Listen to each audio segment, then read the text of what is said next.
So you're thinking about becoming a real estate agent. I'm Chris Nelson with Genstone Realty, and in this video of Just a Tip Tuesday, I'm gonna give you 5 reasons to consider why you should not become a real estate agent. A little bit of house cleaning before we jump in. This channel is all about real estate advice, tips, and tech. So if any of those excite you, you're in the right place. Do me a favor, drop me a comment, hit that thumbs up, and if you find any value to this content, consider subscribing. Reason number 1, simply the schedule. It's easy to wake up in the morning when you don't have anywhere to be and hit that snooze button, get an extra few minutes of sleep in, or maybe even an extra hour, but yet that really chisels away at your bottom line. This is an industry that is all about accountability, and getting up early and making those calls, returning emails goes a long way. You also are subject to other people's schedules. Most jobs are shift work, where you work a set schedule like 9 to 5 Monday through Friday. Well, in this industry, it's the complete opposite. As a matter of fact, if most people are working during the day from 9 to 5, that means they want to meet with you after. Maybe weekdays around 5:30, 6, maybe even as late as 8 p.m. And let's not forget those weekends. We all love weekends where we can go out and do things with our friends and family. But in this industry, weekends is a huge part of your commitment. You have to make sure that you're available on the weekends because that's really when people want to see homes. It also makes committing to things like your Saturday morning yoga class or your Sunday afternoon bike ride tough, because usually these groups aren't going to wait for you.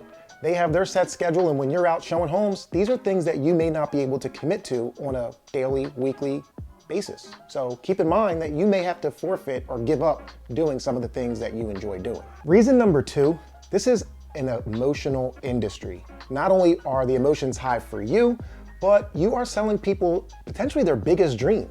And a lot of that comes with a lot of emotion. And if you're not ready to deal with that, it will take its toll on you. Let's just be honest.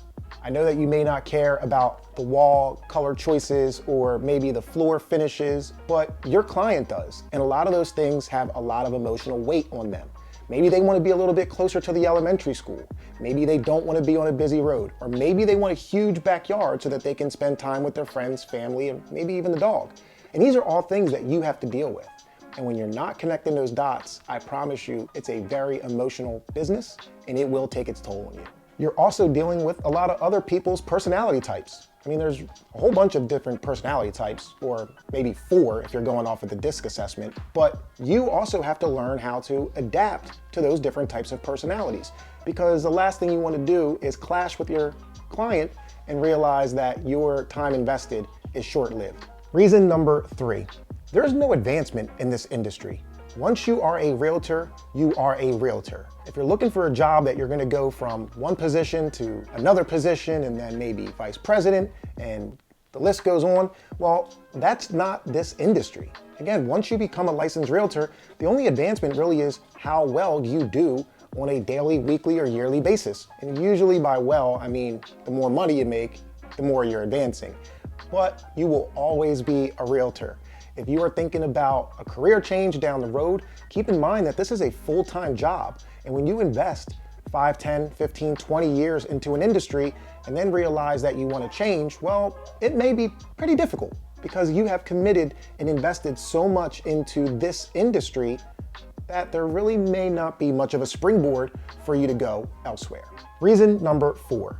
And now this is probably my favorite reason, and that is that you don't make money in this industry right away. It takes money, if anything, to get started in this business. Now, you can cut some of your expenses by maybe joining a team, but by doing that, you're also going to take home less than you usually would if you weren't on a team, because you have to pay your team leader and all the other people on the team who contribute towards your transaction. So instead of taking home a larger percentage as a sole agent, you're going to take home a smaller percentage as a team agent. But that team may be able to provide you with things like marketing materials, headshots, websites, and so forth. But they're not going to pay for the brakes on your car, and they're not going to reimburse you for your gas. They're also not going to reimburse you for some of the things that you may want to do for your clients, like provide gifts. So this is definitely an industry where you can make a lot of money.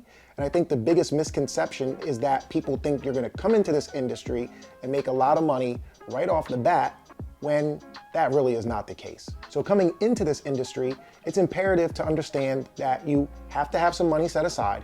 You have to know that you are going to invest into yourself or join some sort of team where they're going to invest in you to help you keep your out-of-pocket expenses down.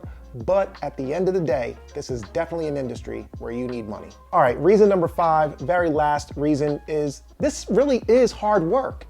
I've been in this industry for 17 or 18 years now, and I can't tell you how many people think that I just sit around and show a few houses and I make a ton of money. Well, guess what? That is not the case. This is an industry where you have to constantly be available.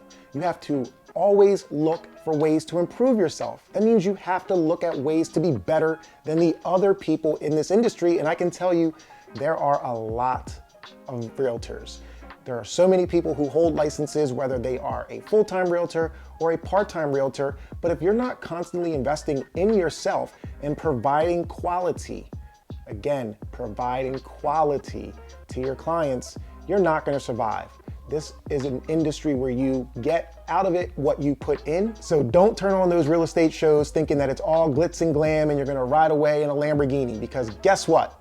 You're not. You're going to get into a Honda like me, and you are going to struggle. If you come into this industry, just make sure that you know that this is not an easy business at all. So there you have it, folks. There are my 5 reasons why you should reconsider becoming a licensed realtor. And as mentioned earlier, if you found any value to this video, do me a favor, drop me a comment, hit that thumbs up, ring that bell, and consider subscribing. Until next week, take care.